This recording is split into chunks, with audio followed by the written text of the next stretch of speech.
Welcome back, everyone, to Social Studies Online. My name is Abby Fisterer. I'm an education specialist at the Smithsonian's National Museum of American History, and we are so grateful that you're able to join us either live or watching this in its archived version. If you're joining us live today, remember that you can ask questions at any time of our host or our guests using the chat box in either your YouTube or your Facebook window. When you do share information or ask questions, we ask that you keep all private information private.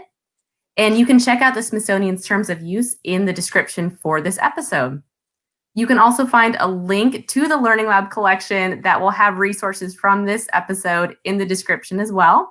However, we're having a little bit of a moment adding those resources back in. So they will be up later today. They may not be there today or at this very moment. So please check that out as we get it back up and running this afternoon. So we hope you enjoy. I'm going to turn this now over to Orlando for introductions. All right. Good morning, everybody. Thanks for being with us. As Abby mentioned, we are having a little bit of technical difficulty with Learning Lab. So the format with which we're going to look at the resources is going to look a little bit different today, but we are excited to have a couple of great guests with us today. And the first person who will be with us is John Greenspan.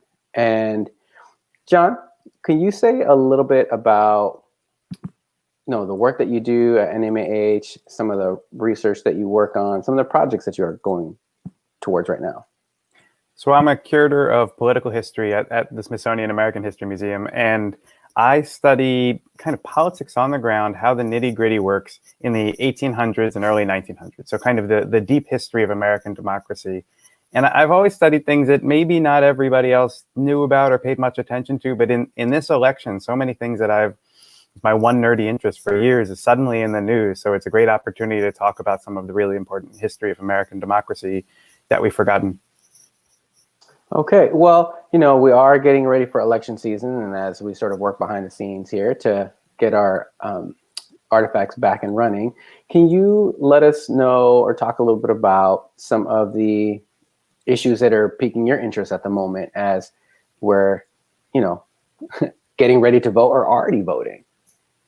Yeah, 40 million people have already voted, so we're in the election now, I guess. I was thinking today what we could talk about is how people actually vote, the issues of how ballots are cast and counted and everything like that. Or it's really in the news a lot. People are talking about mail-in ballots in this election where so much is going to happen through the mails, counting of ballots, how different state laws work. I was thinking we could talk about the deep history of that, because the different forms people vote in throughout American history have really shaped the kind of democracy they've had. Just the access to the ballot and the process of, casting your vote, the different forms it's taken, and it's changed a lot over our history, really shapes the resulting democracy and our sense of government and each other and all that. Would we be able to start with the ballot box slide, or is that accessible right now? We will see if we can get it up. Abby can hear you.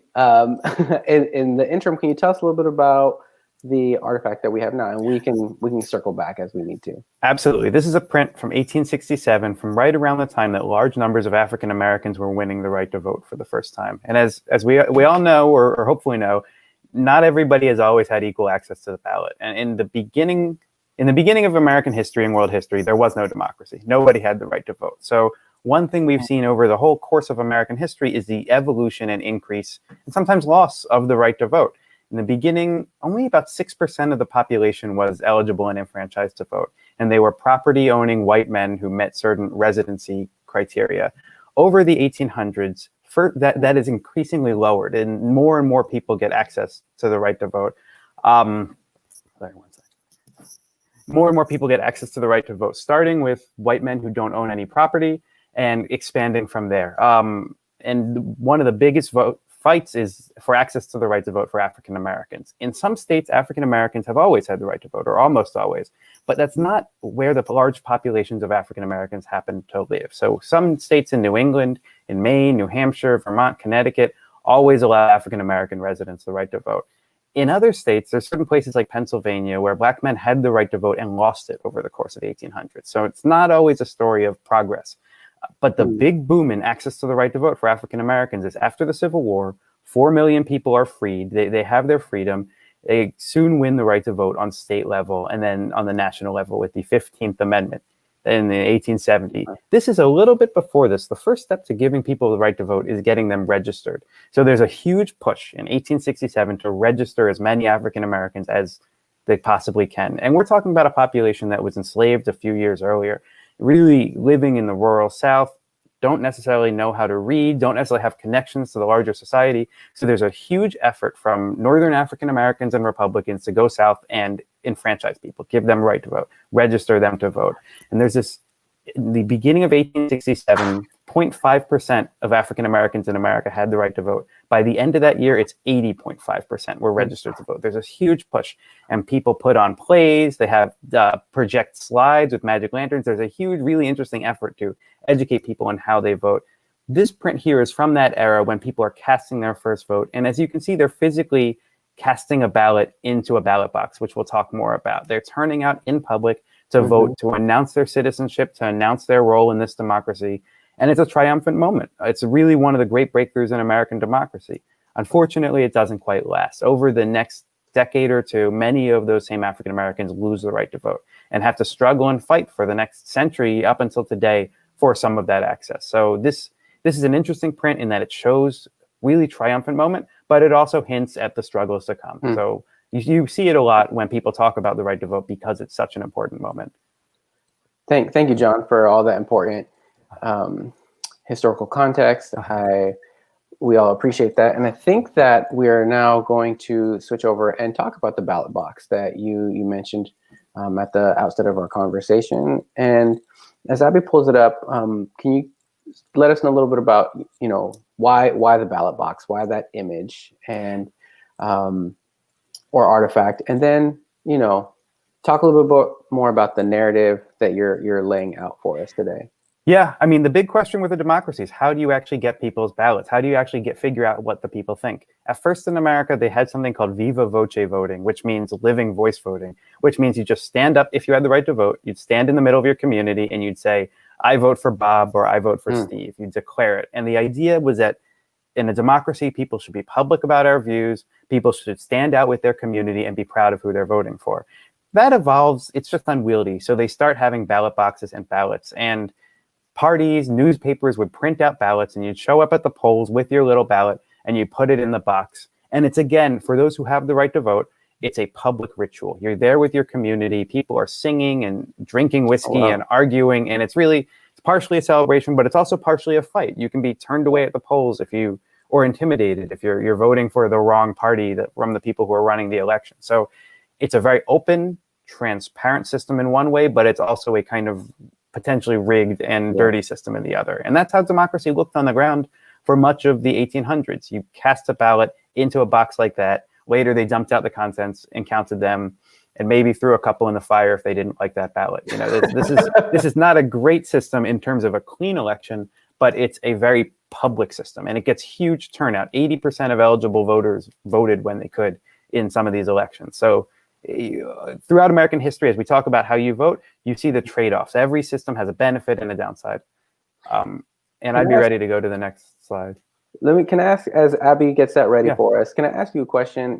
The idea of everyone gathering together, having a drink, sharing their opinions, and casting the vote. Earlier in this, election cycle, there were lots of conversations around the caucuses and caucusing. Yeah. Are those like the remnants of that process that you're talking about? The same culture. The caucuses don't exactly come from right then, but the same culture of it being a kind of communal event, like a town hall, like a meeting with your township. This kind of very local grassroots township democracy. That's how it starts, and it's really part of the community. And the good news, and again, it's this trade-off. The good news is if you're part of the community, you feel welcomed, you feel initiated, you feel like your voice is heard. If you're an outsider in the community, it can be very hard to be the one person casting the ballot that goes against everybody else in a public setting like that. And for people who don't have the right to vote, it's incredibly frustrating. There are these amazing diaries from women in the 19th century who essentially are expected to sit at home on election day and wait for their father or their husband or their brother to bring them some news. And they're just as passionate about politics and the issues, but they're kind of pacing up and down their houses all election day, waiting to know something. So Every aspect of the system, it has a benefit. It really gets great participation and community for those engaged, and it really feels like a door being shut for those who aren't. Okay. Well, I do want to remind folks who are joining us, if you have any questions, please feel free to put them in the chat and we will see them and try and get to them before our time together is up.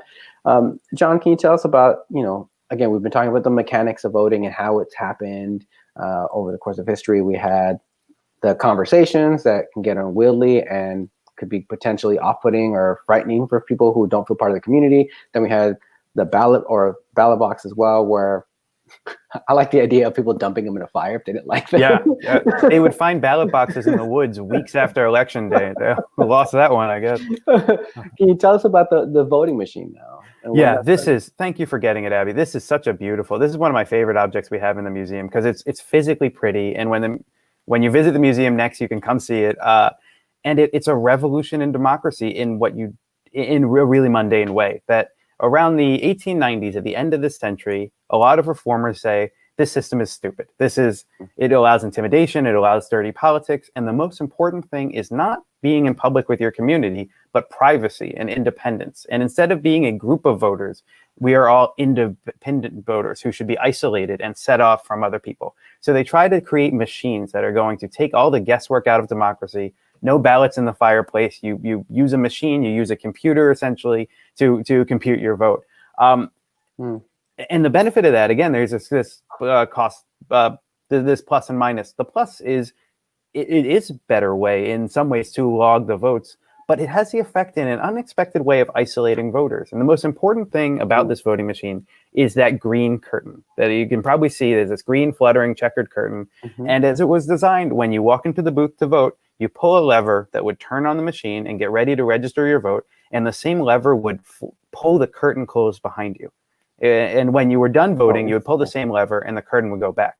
Now, that seems pretty minor. It's just the curtain. But it creates a totally different mentality of democracy. Instead of standing with your peers and casting a ballot as a community, you are an isolated individual alone with your conscience, as they used to say, in this box, separate from everyone else, and you cast your vote that way. It's a completely different way of thinking about government, citizenship, democracy, less communal, more independent. And there's a plus and a minus. People start really thinking about the issues. People become less partisan. They start engaging with democracy and picking who they'd prefer each election, which is in many ways good news.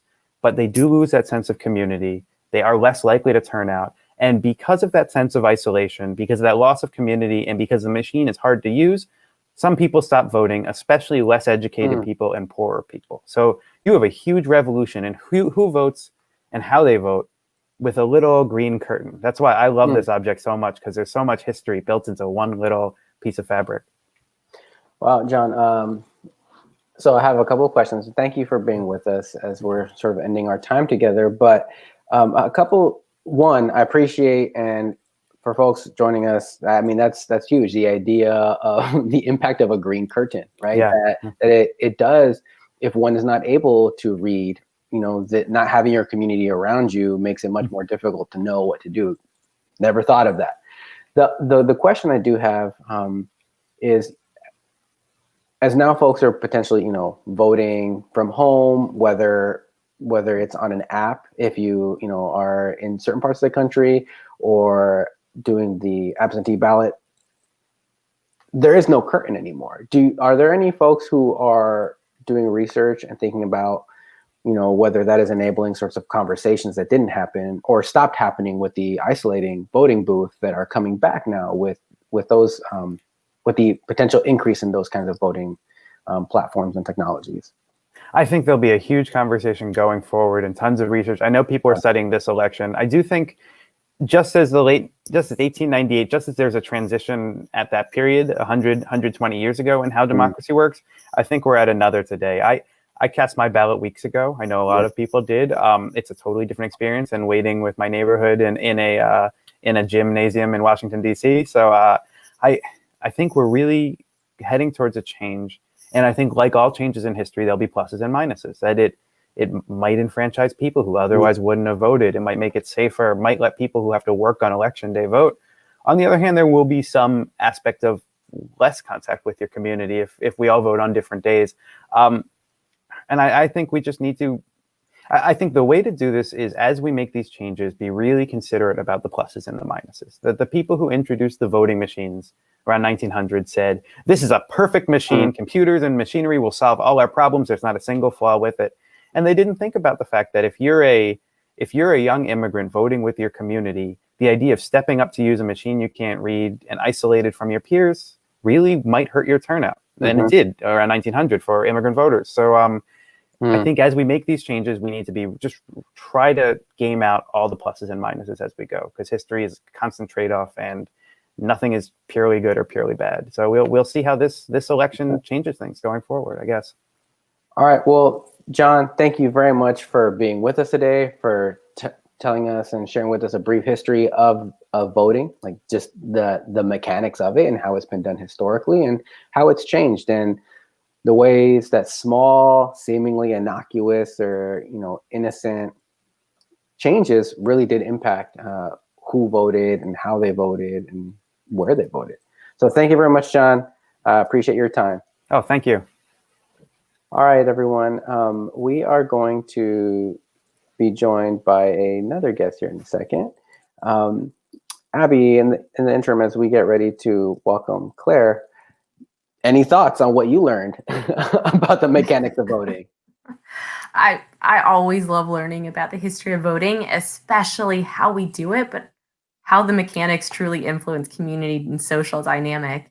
I always love the I voted stickers as a collections item, as one way to build community back in, potentially for a lot of folks. That's a point of pride to wear that I voted sticker. It is for me every year, every time I go vote. This year, of course, a little different since we're not seeing as many people to share that sticker with. But it's really interesting what John was talking about, how one green curtain, like you said, changes so much about our approach to voting. Okay. All right. We're pleased to be joined by another wonderful colleague, Claire. Claire, can you tell us a little bit about the work that you do at American History? Well, like John, I'm a curator of political history at the museum, and I specialize in 20th and 21st century campaigning and the history of the presidency.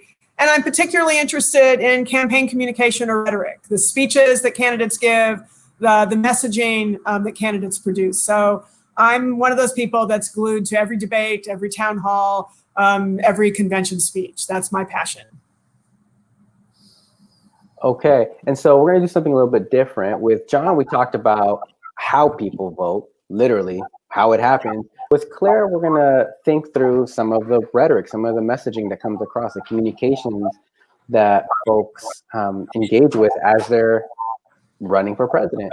And we're going to do a thinking routine called See, Think, Wonder with a couple of artifacts. And this is the first one. So Claire, my first question for you, as you're looking at this poster, getting ready to think about it, what do you see that catches your eye? Well, there are two sort of obvious things. One is there's a very clear name right there in the middle of the poster. This is a handmade poster. And if we were able to see it a little more closely, we'd be able to see that it's hand-drawn and hand-colorized. And then it's a giant ear of corn, which is not the thing you ordinarily see on a political campaign poster. So that's a very striking image as well.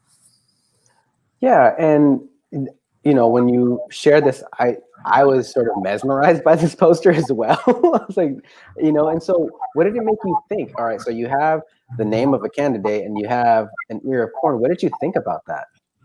Well, I'm from the Midwest originally, so I'm automatically assuming that maybe it has some connection to an agricultural or a rural community, because it's not corn on a plate. It's clearly corn that's still in the field or has just been removed from the field.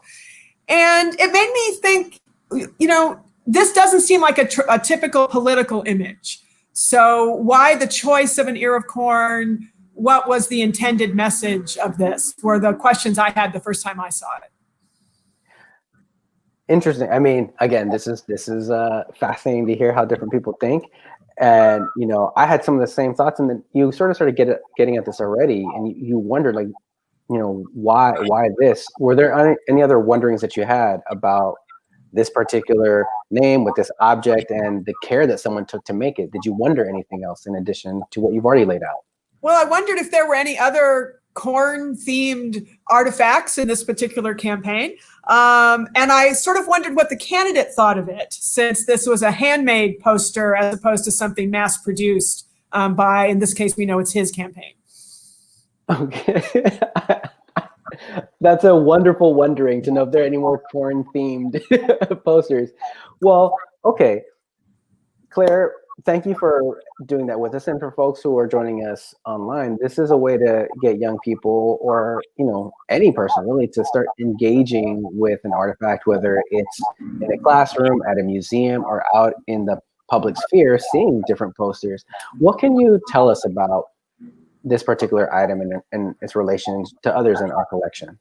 This poster was made during the Iowa primary in 2008.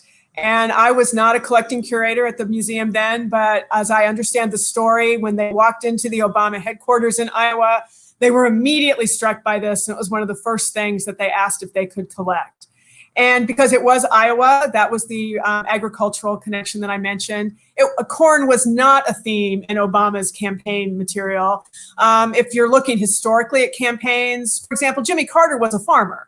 So there were a lot of peanuts, for example, on his campaign material always, because that's what he raised. Obama has no particular connection to the corn industry that I'm aware of. And so this was not replicated. Okay. So we're going to transition to another campaign poster, and we're going to do the same exercise. And this is, what do you see here? What are the initially, as someone coming to this artifact, what do you see right away? If we were right in front of it, we'd be able to tell that it was mass produced because of the kind of paper that it's on and the way that it's printed. I'm struck by, there's a young man in this image. That's an interesting thing to see. It appears to be a military kind of theme. And I'm also struck by the fact that there's a web address on it. So that helps date it, as well as it has the date of the election on it. But you know that this is already, we've entered a more technological age just by what we can see. The use of color, although the image is grayscale or black and white, you've got the red, white, and blue color going on. So there are a lot of things to see in this poster. Yeah, thank you for that's some great close looking for folks joining us at home. Those are lots of details that Claire has pointed out. And what do you think about this? I mean, you started to hint at it already, right? The idea of a web address for folks who are thinking about this or trying to contextualize it in a moment of time. What are some other thoughts that you have on the observations that you've made? Well, I was thinking about how anytime you get a military image, it raises thoughts about service, about patriotism. What does it mean to be a veteran in this case? And that's a little easier for me because I know the backstory of the young man who's standing in this picture. But if you didn't, I still think you would go, okay, I'm thinking about the military. I'm thinking about patriotic service to the country and the fact that it's a young person providing that service. Yeah, and I appreciate the disclaimer that you happen to know the story of the young man, but the appearance of the web address, like if you wonder who this is or what this picture is all about, one might be able to go to that web address. What are some other wonderings that you have about this poster? Well, I wondered if there were other military themed images used in this campaign. If all of the campaign material for this campaign was red and blue, and what kinds of, there's not any messaging here, right? There's just a name. So was there messaging that reflected on military service for this particular person? And how old was he when he actually ran for office? Well, yeah, that was one of the wonderings I have. Is like, I wonder why a picture of someone when clearly this person is not running for president at this age, right? So I wonder why they chose this image. Well, I'm going to ask you to bring your skills as a rhetorician to bear on this poster. So what are the messages that you're reading that this poster is conveying to folks who come up to, or what are they trying to convey? I think Senator McCain was trying to do a lot of things. He was definitely trying to reflect his history of military service, which he then followed up with a long time in elected office and that kind of public service as a senator from Arizona. And I think he was, and that was consistent. That was a consistent message in his rhetoric. One of, I have long experience, I have a long commitment to serving the country. And he was asking the people who supported him to think about serving the country as well. And I think the age thing is interesting because McCain was older, obviously when he ran, but toward almost retirement age, what we would normally think of. And here he's a young person. He was running against somebody who was much younger than he was. So I think having images of himself as a younger person also minimized if there was any perceived problem with him being older, as well as made it seem like, oh, he's not older, he's experienced, which is a different way of sending that same message. Okay. Well, Claire, we've got a couple of more images or artifacts that we get to look at. And as Abby gets the next one ready for us here, we're going to switch things up a little bit. And we're going to just sort of, I'm going to ask you some questions about this because this is fascinating. So, Abby, do you have a single image one that you can get to? It's easier to see it in that one. You know, for folks who did not hear at the outset, a lot of Claire's work is about campaigning and how folks campaign. And we just looked at a couple of posters, and now we're going to look at a couple of other artifacts that were used as if you can't, campaigning purposes. But can you describe here, you know, for folks who maybe can't see it, again, we're having technical difficulties today, folks. What are we going to be looking at here in a second? You're going to be looking at a 4-inch bar of soap, like an infant, an unclothed infant, in a box with a candidate's name on it, a tag around the little baby's neck, again with a message about the candidate. And this is how it would have been sold. It would have been sold in this box to voters. Why? That's my initial question. I mean, that's my main wonderment about this campaign tool. Like, how was this effective? I mean, I believe that it was effective because it's, you know, it was used. But you know, what was the rationale behind it? You know, and why soap babies? I have not been able to pin that down precisely. Okay. It's important to know this was not produced by the campaign. They were produced, but they were produced by soap manufacturers. Okay. Jergen Company, which still exists today, produced some of them. Other companies did too. And my current operating theory is that it had to do with soap technology. It had only been a couple of years. This is an 1896 artifact. It had only been a couple of years that soap companies could make shapes out of soap. And I think they wanted to say, oh my gosh, look, we can make a human shape. I have no idea. The messages on the box are about economic policy, which was the #1 issue in the 1896 campaign. And of course, this is my favorite object probably in the museum. I know that's very weird. But, and I love to say to people, nothing says economic policy like a 4-inch naked baby made out of soap. It just has no connection to the topic.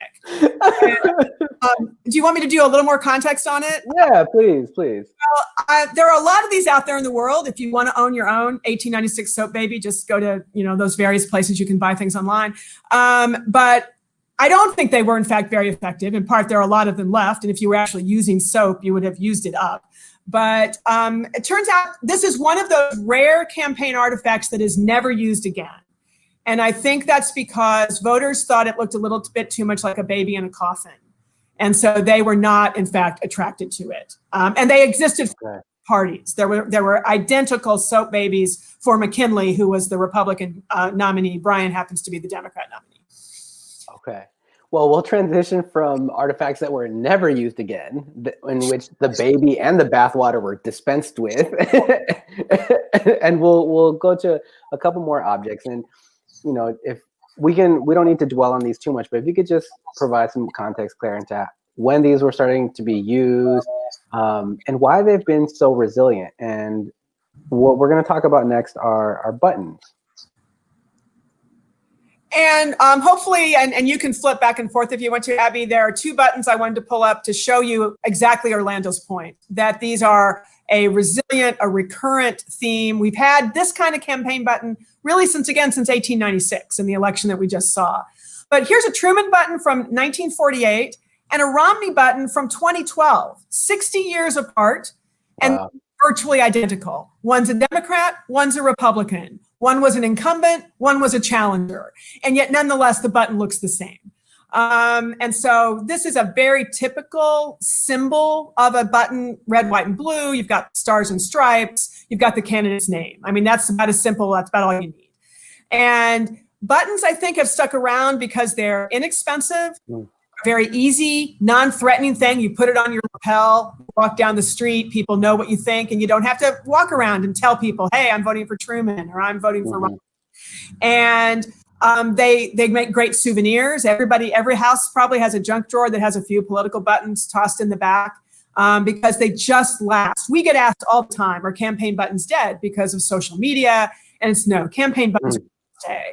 They aren't given away. They used to like throw them to people in parades. Now you usually get them from vendors or you buy them from campaigns or something like that. But I love these two buttons. And there are other buttons from other candidates that look just like these two.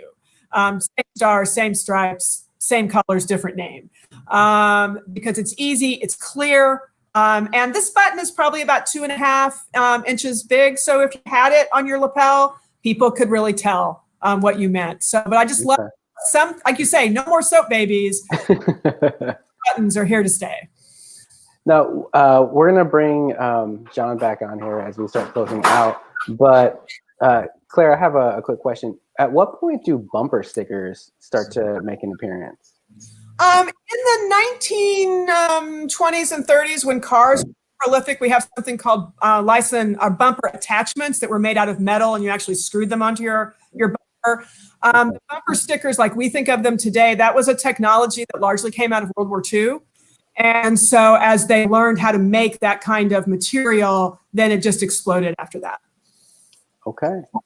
All right. Well, John, Claire, thank you so much for being with us and giving us a brief primer on the history of voting, literally the act of, and some of the different campaign tools and messaging that folks have used over time in our nation's history.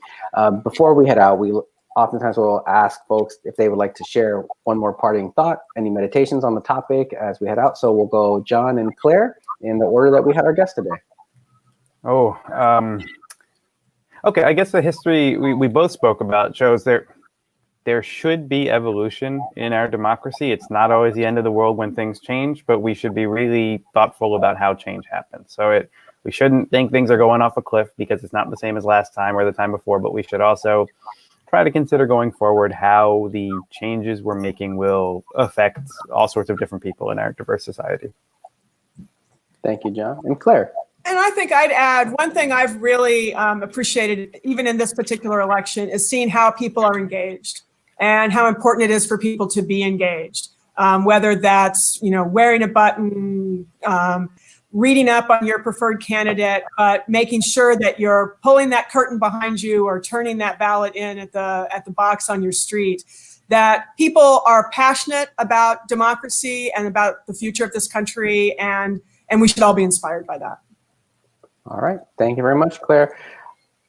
Everyone, thank you for being with us. Abby, I'll give you the last words as we head on out. Well, thank you everyone for joining us and bearing with us through our technical challenges. What a great conversation. Thank you, Claire. Thank you, John. Hope you'll all join us again next time, November 5th, for our next topic, which is on a new exhibit at the museum that is called Girlhood, It's Complicated. So feel free, check out the resources once they're up again this afternoon, and hope